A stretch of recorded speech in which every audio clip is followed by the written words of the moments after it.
So, hello mga mugsir. Muna siya ang demo sa atong button holder. Kita ba mo? Very nice ka na. Oh, ha? So, makapili ka, maka-adjust ka, gamay, dako nga button hole. So, inyong buhaton nga jud kay mag 4-step button holder mo. Sa kayo natay pas-pas mga mugsir. If gilaay mo, kay maayo na mo magtahi, dugay na mo magtahi, or ganahan mo, dali mahuman. Okay? So, kani siya mga mugsir para jud ninyo nga kanang daghan og button holanan. Kani siya kay Huey, kaya ako manggibira oh. Okay, so if una ka sa babaw, pwede ra sad mamog sir. Una ka sa babaw nga part.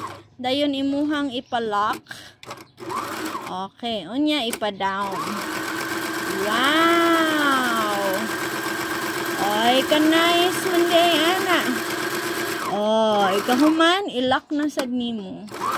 Wow, very good nga button hole. Oys, unya lain na sad. Pa-up na ko ang una. Pwede ra jud up or down ang una. Inyo ha jud ng choice. Okay, basta kay mosunod ra jud ang button hole unsa inyo hang i-set nga stitch. Up or down or lock. Okay, parehaan ni siya. Nasubraan man ako ang paubos. Isa ka sa nako siya ganyan. Okay, so kani mas guwapa.